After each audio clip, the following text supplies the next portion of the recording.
Baik, Assalamualaikum warahmatullahi wabarakatuh.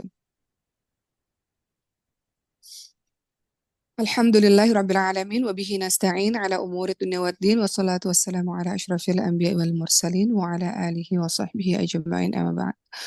Rabbi shrah li sadri wa yassir li amri wa hlul 'uqdatam min lisani yafqahu qawli amin amin ya rabbal alamin. Apa kabar semuanya? Masya Allah, sebelum mulai, kemarin Uma sempat membaca salah satu dari teman-teman ya, yang bukan eh, pelajar Maskal Nofat. Beliau mengatakan di sosial medianya Mas sempat baca, walaupun beliau bukan seorang penghafal Quran di pondok Quran, tapi setidaknya ketika berkumpul bersama dengan ratusan para penghafal Quran di Katupat setiap hari Jumat, mudah-mudahan beliau termasuk orang-orang yang Allah nilai sebagai bagian dari orang-orang yang mencintai Quran. Jadi untuk teman-teman di luar sana yang bergabung setiap hari Jumat, ketahuilah bahwa teman-teman sedang bergabung bersama ratusan para penghafal Quran dari seluruh Indonesia di 17 cabang Maskal Hufat. Jadi teman-teman bergabung dengan para penghafal Quran dan juga para penghafal Quran dari lembaga-lembaga lain yang bergabung pada hari ini. Uh, ini juga menjadi sebuah kebutuhan buat Uma karena Uma juga orang yang banyak salah, banyak dosa. Tapi ketika pada hari Jumat bertemu dengan insya Allah para ahlul Quran, mudah-mudahan walaupun kita pendosa, tapi mudah-mudahan Allah golongkan kita sebagai orang-orang yang masih terus mencintai Quran dan ahlul Quran insya Allah. Baik, teman-teman, hari ini kita bahas mengenai tazkiyatun nafs lagi ya, pembersihan jiwa. Kita bahas mengenai tanda-tanda jiwa yang kotor. Itu pembahasan kita pada hari ini. Maka Uma akan mulai bahwa teman-teman semua, setiap kita, anggota tubuh kita yang Allah ciptakan ini, semuanya memiliki fungsinya masing-masing. Allah ciptakan telinga untuk mendengar, Allah ciptakan mata untuk melihat, Allah ciptakan lisan untuk kita berbicara, uh, Allah ciptakan tangan, ciptakan kaki untuk berjalan dan sebagainya. Ketika dia sehat, ketika anggota tubuh sehat, dia akan bisa berfungsi dengan baik. Tapi ketika anggota tubuh itu ada yang sakit, mata sakit ya nggak bisa ngelihat jadinya. Telinga sakit ya mungkin jadi nggak bisa dengar atau kesulitan mendengar. Lisannya kenapa-napa mungkin agak kesulitan untuk berbicara. Maka begitu pula dengan hati. Dalam anggota tubuh kita ada anggota tubuh yang juga perlu untuk diperhatikan. Yang kalau dia sakit, nanti dia nggak bisa berfungsi. Apa itu? Namanya adalah hati. Hati ini kalau dia sakit, sakitnya karena apa? Sakitnya karena terjangkit maksiat. Sakitnya karena perbuatan mengedepankan hawa nafsu, karena maksiat. Apabila dia sakit, maka efeknya adalah akan menjauhkan kita daripada Allah Subhanahu wa taala. Dia tidak akan bisa mengerjakan fungsinya. Dia tidak bisa menghadirkan atau tidak bisa melakukan amal-amal ibadah kepada Allah Subhanahu wa taala. Dia tidak akan dekat dengan Allah Subhanahu wa taala. Itu akibat kalau hatinya sakit. Maka um, anggota tubuh yang sakit kita pasti berobat, ya kan? Kita berobat ke dokter. Hati yang sakit juga harus berobat. Namun bahayanya kalau tubuh yang sakit kita bisa merasakannya. Tapi kalau hati yang sakit kadang-kadang kita nggak bisa merasakannya. Kadang-kadang kita nggak sadar bahwa kita sedang sakit. Jadi boro-boro diobati. Sadar sedang sakit aja kadang-kadang nggak nggak menyadarinya. Nah ini yang memang menjadi pembahasan kita pada hari ini teman-teman semua. Apa kata Rasulullah SAW? Sesungguhnya di dalam tubuh kita terdapat segumpal daging. Kalau seandainya dia baik, maka seluruhnya akan baik. Kalau dia sakit atau dia rusak atau dia kotor, maka seluruhnya akan sakit, akan rusak juga. Apa itu? Itu adalah hati. Itu adalah hati. Itu hadis riwayat muttafaqun alaih ya. Jadi kita bisa lihat di sini betapa pentingnya urusan hati. Bagaimana hati yang sakit itu perlu untuk diobati, disadari dan perlu untuk diobati. Kenapa? Karena kalau dia sakit seluruhnya akan sakit. Kalau dia sakit seluruhnya uh, akan berefek. Pada apa efeknya? Kepada amalan-amalan kita. Mudah-mudahan suara Oma jelas ya. Baik. Untuk panitia mungkin yang lain bisa di mute. biar suaranya jelas. Baik. Apa kata Allah Subhanahu wa taala dalam surah Asy-Syu'ara ayat ke-88 sampai ayat ke-89? A'udzubillahi minasyaitonirrajim. Yauma la yanfa'u malu wala banun. Yaitu di hari harta dan anak-anak laki-laki tidak berguna illa man atallaha biqalbin salim, kecuali orang-orang yang menghadap Allah dengan hati yang bersih.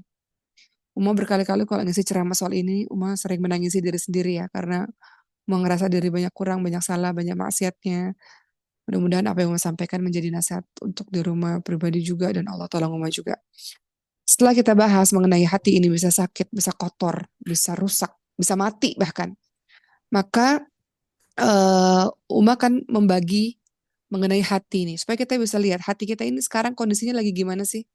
Jasad kita sih kelihatannya baik-baik aja, tapi hati kita ini gimana sih? Maka hati itu terbagi menjadi 3 kategori. Yang lain boleh mute dulu, teman-teman semua. Boleh di-mute. Hati manusia itu terbagi menjadi 3 kategori. Pertama, hatinya bersih. Kadang-kadang manusia ini kemarin hatinya bersih, sekarang kotor, besok mati, dan seterusnya. Dia nggak selamanya bersih gitu. Kadang-kadang dia kotor, dia sakit. Nah, kita lihat keadaan hati kita pada hari ini gimana. Pertama, hati yang bersih. Hati yang bersih itu apa? Hati yang selamat. Hati yang selamat, yang sehat dari berbagai macam penyakit-penyakit. Di dalam hati yang bersih ini, hatinya penuh kepada cinta kepada Allah SWT. Hatinya penuh kepada takut kepada Allah SWT. Hati ini hati yang senantiasa takut kalau dia bermaksiat kepada Allah SWT. Hati yang kalau dia beribadah dia khusyuk kepada Allah SWT. Hati yang ketika dia ada yang kita miliki itu, hati kita senantiasa tergerak bersemangat untuk senantiasa melakukan amal-amal soleh. Itu hati yang baik. Mungkin di antara ratusan orang yang bergabung pada hari ini ada kondisi hatinya sedang seperti itu. Hatinya bersih. Dia nggak ada iri, dengki, nggak ada dendam, nggak ada amarah, nggak ada rasa sakit kepada orang lain, nggak ada. Hatinya bersih, bersih, Masya Allah. Namun ada jenis hati yang berikutnya, yaitu hati yang apa? Hati yang sakit. Ada hati sehat, hati bersih, ada hati yang sakit. Hati ini apa? Hati yang sakit ini bersarang berbagai macam penyakit di dalam hatinya. Hati yang dia cenderung kepada maksiat. Hati yang dia tidak takut ketika berbuat dosa kepada Allah SWT. Hati yang dia merasa jauh dengan Allah. Hati yang dia gersang kepada mengingat Allah. Hati yang dia penuh dengan kemarahan, iri, dengki, benci. Hati yang gak khusyuk dalam beribadah kepada Allah SWT. Hati yang lalai kepada Allah SWT. Hati yang sakit. Dan setelah sakit, kalau nggak diobatin, dia bisa mati. Maka kategori yang ketiga ada hati yang mati. Hati yang nggak punya kehidupan sama sekali di dalamnya. Hati yang nggak kenal Tuhan, nggak kenal Allah SWT. Hati yang tidak beribadah tidak beribadah kepada Allah SWT. Hati yang mati, nggak ada rasa lagi. Sesungguhnya kalau kita berbuat sesuatu, kata Rasulullah, minta fatwa kepada hatimu kan. Kalau kita lagi buat sesuatu, kita ngerasa sesuatu, ini salah nggak ya, ini benar nggak ya? Coba minta fatwa sama hatimu. Karena hati ini sebenarnya jawaban sumber kebaikan sebenarnya ada di hati. Tapi kalau hatinya udah mati, dia nggak berfungsi. Dia nggak akan pernah menghiraukan nasihat-nasihat yang dia diberikan oleh orang lain. Nggak peduli sama sekali kepada Allah SWT, kepada perintah-perintah Allah, nggak peduli. Hatinya sudah mati. Maka yang kita mau adalah hati yang sehat, hati yang hidup, hati yang selamat. Kalau di antara kita ada hatinya sakit, hati yang jauh dari kepada Allah SWT, hati yang lalai, hati yang iman kan naik turun ya. Iman naik karena ketaatan, turun karena kemaksiatan. Kadang-kadang kita kemarin begitu taat, hari ini maksiat, hari ini gersang. Pernah nggak gitu? Hari ini jauh daripada Allah SWT. Pernah nggak kadang-kadang rasa rindu sama Allah, ya Allah terlalu jauh nih. Udah terlalu jauh jalan ya Allah. Lari daripadamu ya Allah. Kan Allah nggak pernah lari, yang lari kita. Allah nggak pernah lari daripada kita yang lari daripada Allah SWT. Jadi kadang-kadang ada masa rindu ingin kembali kepada Allah SWT. Artinya hatimu yang sakit ini mau kembali sehat, mau pulih. Jadi kalau ada hati yang rindu, kemarin Uma baru dapat cerita. Jadi setiap hari Jumat setelah Uma katupat sama teman-teman, Uma langsung multaqo, pertemuan, kajian, diskusi dengan teman-teman Mas Nofas di Mesir. Langsung. Kemarin ada yang nanya begini, sebelum kita lanjutkan ya ceramah Uma. Seseorang nanya begini, Uma, ini dari teman saya, beliau cerita, beliau udah menjalin cinta ya, selama bertahun-tahun dan saling mencintai satu sama lain. Di satu titik laki-lakinya ngerasa, saya buat apa ya sejauh ini? Saya kok ngerasa banyak dosa dan jauh daripada Allah akibat perbuatan pacaran ini gitu ya. Jadi ngerasa setiap kali beribadah kepada Allah hatinya geras, hatinya jauh, jadi kayak ninggalin Allah gitu. Padahal kedua orang ini orang yang sama-sama saleh teman-teman semua. Cuman si laki-lakinya ini ngerasa kok saya jadi jauh dan saya rindu kepada Allah. Gimana caranya gitu? Satu sisi saya mencintai perempuan ini, satu sisi saya mencintai Allah. Apa yang harus saya lakukan gitu? Maka kondisi laki-laki yang seperti ini, kondisi si fulan hamba yang seperti ini adalah kondisi hati yang sakit yang sudah mau berobat gitu, sudah mau tahu sadar bahwa dirinya sakit. Kan kalau kita sakit kita harus tahu dulu kita ini sakit, baru kita berobat ya kan. Bagaimana kita bisa berobat kalau kita nggak sadar kalau kita ini sakit, kita nggak ngerasa kita sakit, gimana kita bisa berobat? Karena kita ngerasa kita sakit, baru kita bisa berobat. Maka laki-laki ini mengatakan udah jauh daripada Allah. Nah itu beruntung, masya Allah nggak semua orang kayak gitu teman-teman semua. Masya Allah nggak semua orang punya punya apa kesadaran seperti itu. Jadi orang ini yang sedang sakit ini, maka dia mau berobat kepada Allah Subhanahu Wa Taala, gitu ya. Itu kita bahas tentang hati yang sakit yang mau kembali sehat. Maka hari ini umum mau menyampaikan uh, di antara sebab hati kita senantiasa sehat, senantiasa hidup adalah dengan apa? Dengan yang teman-teman lakukan. Itu apa? Bergegas kepada Allah Subhanahu Wa Taala, baca Qurannya, renungi Qurannya, dan sibukkan diri dengan Quran itu. Sibukkan diri dengan zikrullah. Zikrullah itu kan mengingat Allah. Mengingat Allah itu salah satunya adalah dengan Quran. Teman-teman lihat surah Ar-Ra'd ayat ke-28, Ar-Ra'd ayat ke-28, surah ke-13 ayat 28. Apa kata Allah Subhanahu wa taala? A'udzu billahi minasyaitonir rajim. Alladzina amanu wa tatma'innu qulubuhum bidzikrillah ala bidzikrillahi tatma'innul qulub. Yaitu orang-orang yang beriman dan hati mereka menjadi tentram. Gimana caranya? Dengan mengingat Allah. Ingatlah hanya dengan mengingat Allah hati menjadi tentram. Coba diingat-ingat teman-teman yang tidak ada di pondok Quran, tidak ada di Masjidil Hufaz, tidak ada di Baitul Quran. Dalam sehari interaksi sama Qurannya berapa banyak?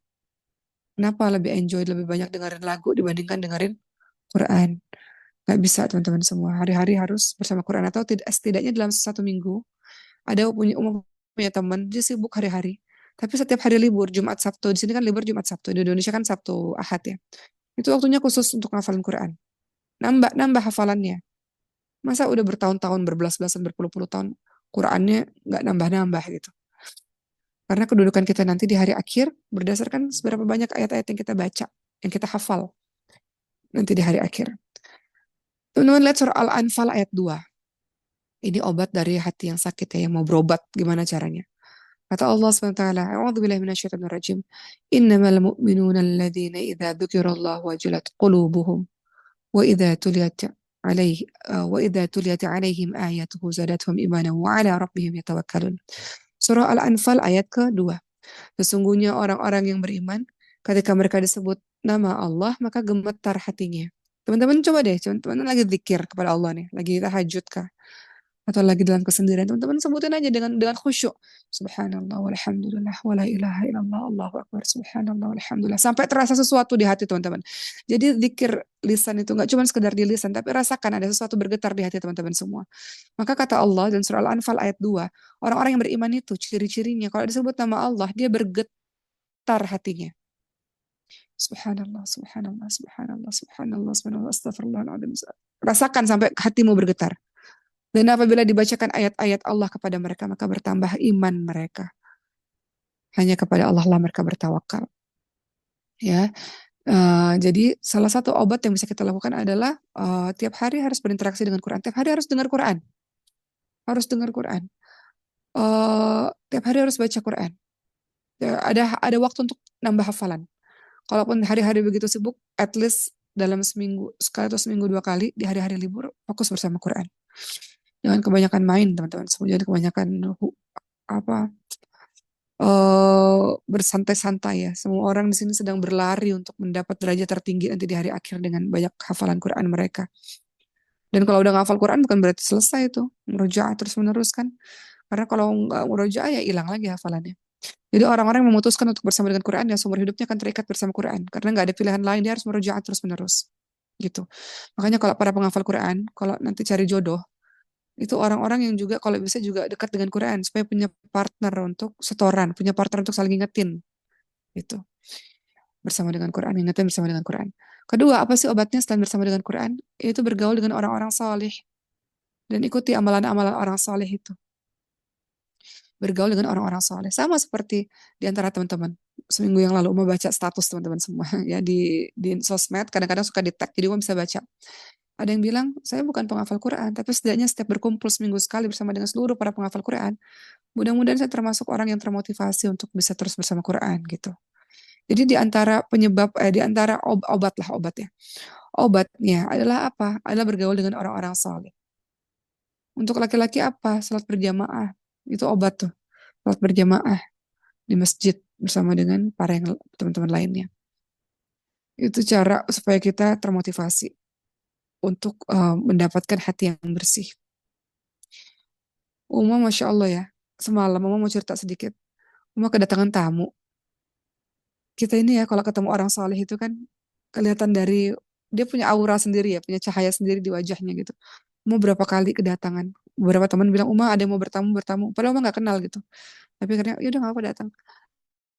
Nah, setiap kali bertemu dengan orang-orang soleh itu, Masya Allah, ada rasa kebahagiaan tersendiri ya kan, teman-teman semua. Memandang wajahnya aja sebuah kebahagiaan tersendiri. Sama bergaul dengan orang-orang soleh itu memandang wajahnya aja mengingatkan kita kepada Allah Subhanahu Wa Taala. Jadi penting untuk kita bergaul dengan orang-orang yang soleh. Berikutnya, teman-teman semua, ya, eh nanti Uma mau bahas tanda-tanda hati yang kotor ya, tapi mau loncat dulu dengan obatnya ya. Berikutnya, obat yang ingin Uma sampaikan kepada teman-teman semua selain Quran, kemudian bergaul dengan orang-orang yang soleh. Berikutnya adalah termasuk di dalamnya senantiasa berzikir kepada Allah SWT ya. Berikutnya adalah banyak berdoa kepada Allah SWT. Memohon agar diberikan hati yang sehat, hati yang selamat. Nah itu penting itu. Jadi minta kepada Allah SWT. Doanya apa? Salah satunya, ya muqallibal qulub, tsabbit qalbi ala dinik. Ya muqallibal qulub, tsabbit qalbi ala ta'atik. Apalagi doanya, Rabbana la tuzigh qulubana ba'da idh hadaitana wa hab lana min ladunka rahmah innaka antal wahhab. Minta kepada Allah SWT, ya Allah yang Maha membolak-balikkan hati, teguhkan hati kami pada agamamu ya Allah. Ya Allah yang membolak-balikkan hati kami, teguhkan hati kami atas ketaatan kepadamu ya Allah. Gitu. Minta kepada Allah. Minta kepada Allah agar hatinya bersih, hatinya selamat ya Allah, bersihkanlah hatiku ya Allah. Teman-teman ingat kan, Uma sering banget cerita ini. Ada seorang waktu itu Rasulullah SAW berkumpul dengan para sahabat, kemudian ada seseorang yang lewat. Rasul katakan dia penghuni surga. Hari kedua, Rasul katakan dia penghuni surga. Hari ketiga, Rasul katakan dia penghuni surga. Sampai sahabat penasaran, orang ini siapa? Amalannya apa? Kok bisa? Rasulullah SAW katakan beliau penghuni surga. Akhirnya salah seorang nginep di rumah orang tersebut. Ternyata amalannya normal. Sholat 5 waktu ya biasa-biasa aja, gak ada yang istimewa. Ternyata amalan utamanya adalah setiap malam dia berdoa kepada Allah. Ya Allah, bersihkanlah hatiku ya Allah.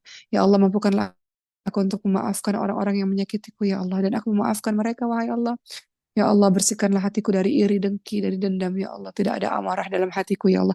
Minta kepada Allah supaya hatinya qalbun salim, supaya hatinya selamat, supaya hatinya bersih, supaya hatinya nggak kotor, supaya hatinya nggak penuh dengan amarah kepada orang lain gitu. Minta. Ketiga, gimana cara ngobatin hatimu yang sakit, jiwamu yang kotor itu? Eh, Keempat, caranya adalah engkau berusaha untuk menyembunyikan amal. Ada amal yang kita terang-terangan kita lakukan, iya. Tapi ada amal yang kita fokus menyendiri kepada Allah Subhanahu wa taala. Makanya hendaklah setiap mukmin, hendaklah setiap orang-orang beriman punya waktu untuk menyendiri dalam keramaianmu itu bersama dengan teman-temanmu, murid-muridmu, orang tua, keluarga dan sebagainya. Dalam 24 jam ada waktu untuk menyendiri. Dalam satu harimu itu ada waktu untuk menyendiri. Walaupun cuma 5 menit, 10 menit. Waktu yang digunakan untuk bermuhasabah pada Allah Subhanahu wa taala. Waktu yang digunakan untuk menghitung-hitung dosa yang sudah dilakukan hari itu. Dosa yang dilakukan kemarin-kemarin, dosa yang dilakukan selama ini. Bermuhasabah kepada Allah SWT. Tangisi dirimu sendiri. Cari kesalahanmu, korek kesalahan dirimu sendiri. Bukan korek-korek kesalahan orang lain. Apalagi disebar-sebarin ke orang lain. Itu bukan bukan kita itu. Maka yang kita lakukan adalah punya waktu untuk menyendiri kepada Allah SWT. Dalam seharian ini banyak dosa kita teman-teman semua. Mata kita, Hawa nafsu itu ya Allah, itu dahsyat ya. Susah untuk kita tundukkan, itu susah. Gak mudah itu, kita sedang berjihad, ya. Kita sedang berperang melawan hawa nafsu kita sendiri. Minta sama Allah, ya Allah gimana caranya ya Allah. Udah terus menerus berbuat dosa ya Allah. Gimana cara berhentinya ya Allah. Minta sama Allah teman-teman semua. Bermuhasabah, minta kekuatan sama Allah supaya kita bisa menghentikan apa-apa yang Allah nggak suka itu. Minta ampun kepada Allah SWT. Ya, harus punya waktu di mana kita sendiri dalam doa kita sendiri dalam zikir kita sendiri dalam sholat kita sendiri bermuhasabah, menghitung dosa-dosa yang telah kita lakukan. Momen-momen sendiri itu harus ada untuk memperbaiki hati kita. Berikutnya yang keberapa ini? Yang kelima, obat ya, obat hatimu yang kotor, hatimu yang sakit. Yang kelima ya teman-teman ya, benar kan? Menjauhkan diri dari tempat-tempat maksiat, menjauhkan diri dari hal-hal yang maksiat, menjauhkan diri dari hal-hal yang mengundangmu berbuat maksiat, menjauhkan diri dari tontonan-tontonan maksiat, menjauhkan diri dari kegiatan-kegiatan yang penuh maksiat, menjauhkan diri dari tempat kegiatan tontonan apapun yang berhubungan dengan maksiat yang bisa merusak hati. Apa kata Rasulullah SAW hadis riwayat Muslim? Bersegeralah engkau sekalian untuk beramal saleh sebelum datangnya berbagai macam fitnah, layaknya malam yang gelap gulita. Pada pagi hari seseorang dalam keadaan beriman dan menjadi kafir pada sore hari. Pagi hari dia bersoleh, sore hari dia bermaksiat kepada Allah. Di sore hari seseorang dalam keadaan beriman, di sore hari atau di malam hari dia soleh, tapi paginya dia buat dosa lagi. Dia menjual agamanya dengan harta dan kenikmatan dunia. Jadi jauhkan diri dari hal-hal begitu. Mungkin kita nggak kemana-mana, tapi di dalam rumah iseng-iseng nonton video-video atau foto-foto, lihat foto-foto atau tontonan-tontonan yang akhirnya membuatmu jadi kepikiran terus. Teman-teman tahu nggak? Tontonan-tontonan pornografi itu menyebabkan kecanduan loh. Sama seperti narkoba menyebabkan kecanduan, sama. Tontonan pornografi yang kau tonton itu menyebabkan kecanduan dan menyebabkan kerusakan otak. Digambarkan kerusakan otak itu seperti kalau mobil tabrakan, sehancur itu. Sama otak kita sehancur itu. Jadi orang-orang yang terbiasa dengan tontonan-tontonan pornografi, serusak itu otaknya. Dia nggak bisa konsentrasi untuk melakukan segala sesuatu. Dia akan kecanduan terus-menerus. Nah itu hati-hati dengan itu. Jadi jauhkan diri. Jangan buka celah. Jauhkan diri dari tempat, dari tontonan, dari perkumpulan yang mengajak kita kepada maksiat. Ya itu obat-obatnya. Terakhir, sebenarnya Uma agak kebalik ya menyampaikannya, tapi nggak kenapa-napa. Uma mau menyampaikan kepada teman-teman semua, kita harus tahu ya, itu tadi solusinya, cuman Uma agak muter lagi ke belakang. Uma ingin kita semua tahu tanda-tanda hati kita yang masih sakit, tanda-tanda jiwa yang kotor. Boleh di mute teman-teman semua? Di mute dulu. Ya. Tanda-tanda jiwa yang kotor. Setelah tadi kita tahu obatnya, sekarang kita lihat kita ini sakit nggak sih? Hati kita ini sakit nggak sih? Gitu ya. Jadi kan Uma sudah sempat bilang ya hati yang sakit. Nah, mau sampaikan lagi tanda-tanda hati yang sakit menurut Imam Al-Ghazali dari kitab Ihya Ulumuddin. Boleh di mute? Panitia boleh di mute? Dari kitab Ihya Ulumuddin, karya Imam Al-Ghazali. Tanda-tanda jiwa yang sakit, jiwa-jiwa yang kotor. Coba cek, ada nggak kita itu di antara poin-poin yang Umar sebutkan, di antara poin-poin yang Imam Al-Ghazali sebutkan dalam kitab Ihya Ulumuddin ini. Pertama adalah kesulitan melaksanakan ilmu yang sudah dia tahu. Kita udah belajar tentang sabar, tapi kok sulit menjalankan sabar. Kita udah belajar tentang menjaga diri, tapi kok sulit untuk menjaga diri. Jadi tanda jiwa yang sakit, udah tahu tapi nggak dilaksanain. Kesulitan melaksanakan ilmu yang sudah dia dapatkan. Udah belajar agama bertahun-tahun, atau udah denger ceramah, udah ngaji misalnya, tapi nggak ada satupun ilmu yang berefek dalam kehidupan kita. Nah itu tandanya jiwa kita masih belum bersih atau jiwanya kotor. Di mana ilmu itu nggak barokah, nggak mendatangkan kebaikan, nggak bermanfaat untuk dirimu. Ilmu yang kita pelajari itu seharusnya mendatangkan kebaikan, perubahan untuk diri kita. Jadi kalau jiwanya masih sakit, hatinya masih sakit, salah satu cirinya adalah kesulitan melaksanakan ilmu yang sudah engkau pelajari.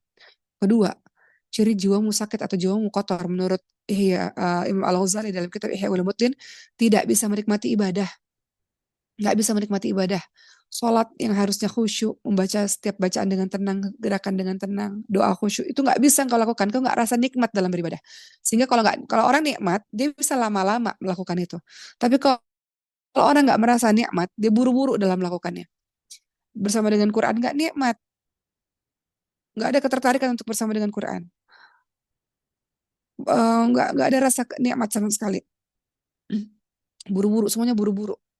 Ibadah nggak ada nikmat. Namun kalau kita udah merasakan nikmat iman, nikmat Islam, nikmat ibadah, masya Allah, kita bisa berjam-jam, lama-lama berinteraksi dengan ibadah. Jadi tanda jiwa kita yang sakit tidak bisa menikmati ibadah.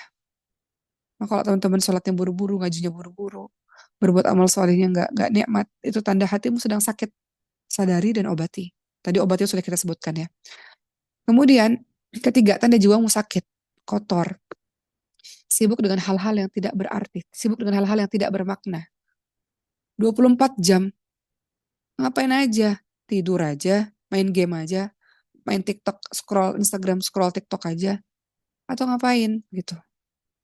Dalam waktu 24 jam, ada waktu untuk kerja, ada waktu untuk belajar, ada waktu untuk beribadah kepada Allah, ada waktu untuk Quran, ada waktu untuk nambah ilmu. Tiap hari nambah ilmu agamanya. Dengar ceramah kek, atau dengar kajian kayak gini cuma setengah jam, dengar kajian, nambah ilmu, setiap hari harus dengar, nambah ilmu. Jangan sampai waktu kita habis cuma untuk kerja doang gitu. Atau jangan sampai waktu kita habis hanya untuk nongkrong aja. Jangan sampai waktu kita habis hanya untuk nonton drama Korea atau main game atau scroll TikTok aja. Jadi jiwa yang sakit itu sibuk dengan hal-hal yang tidak ada manfaatnya. Keempat, jiwamu yang sakit adalah ada sesuatu yang engkau cintai melebihi cintamu kepada Allah Subhanahu wa taala. Engkau mencintai kekasihmu, pikiranmu, hatimu, bayangannya, bayangan hanya dia aja. Hatinya penuh kepada dia itu kan, kalau kita jatuh cinta kan kayaknya maunya sama dia aja gitu. Itu hatimu lagi sakit. Kenapa? Karena ada seseorang atau sesuatu yang kau lebih cintai dibanding cintamu kepada Allah Subhanahu wa taala. Termasuk tidak hanya seseorang, tidak hanya makhluk ya, tapi juga termasuk ambisimu.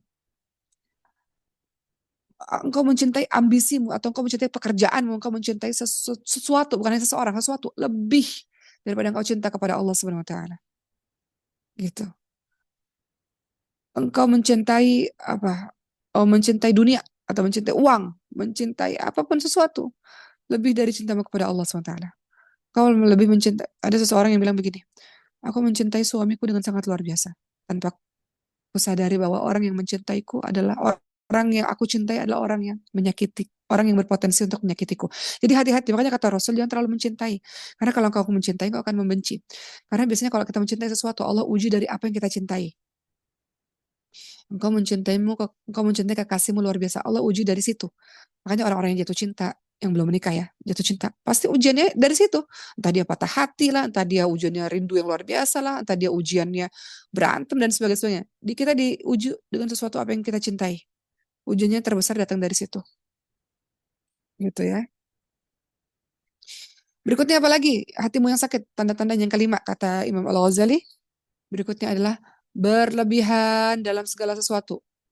Semuanya berlebihan, semuanya berlebihan. Apa? Oh, makan berlebihan, ya, ngobrol berlebihan, nongkrong berlebihan, main berlebihan, segala sesuatu yang berlebihan. Tidur berlebihan. Jangan kebanyakan tidur ya teman-teman semua. Maksimal 8 jam cukup itu, jangan jangan kebanyakan tidur. Jangan tidur mulu dalam kehidupan. Ada waktu untuk kau bagi-bagi 24 jam itu bagi-bagi untuk belajar Quran dan sebagainya. Jadi itu ya menurut Imam Al-Ghazali hati-hati yang sakit. Tentu masih banyak hati-hati sakit yang lainnya. Misalnya ada ria. Kita bahas ria minggu depan insya Allah ya. Apakah itu sombong? Itu adalah bagian dari penyakit-penyakit hati. Nah, atau tanda-tanda jiwa yang kotor menurut Imam Al-Ghazali dalam kitab Ihya Ulumuddin.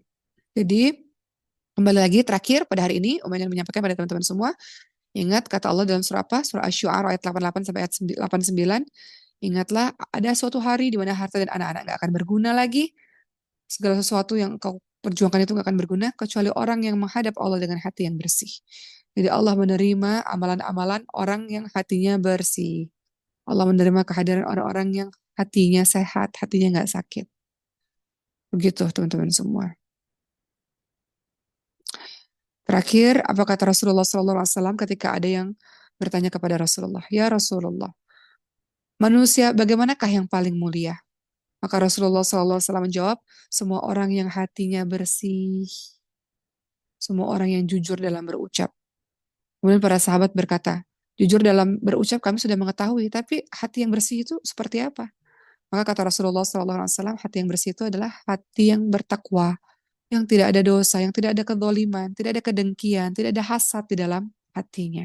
Itu adalah hati yang bersih, terbebas dari berbagai macam penyakit syahwat. Gitu. Alhamdulillah sudah selesai ceramah pada pagi hari ini. Mudah-mudahan bermanfaat. Kita cek keadaan hati kita dengan basahi lisan kita dengan zikir supaya berefek, supaya hati kita bersih, tenang. Hati yang tenang, hati yang tenang. Hati tenang itu nggak takut pada apapun dalam menjalani kehidupan ini insya Allah. Dengan hatimu yang sehat itu insya Allah. Sekian dari rumah, terima kasih. Mudah-mudahan bermanfaat. Kita ketemu lagi besok, minggu depan. Kita mau bahas ria, mau pengen bahas ria ya teman-teman semua. Penyakit hati yang salah satu cabang penyakit hati yang penting untuk kita ketahui dan kita hindari. Terima kasih untuk hari ini. Mau kembalikan kepada moderator. Assalamualaikum warahmatullahi wabarakatuh.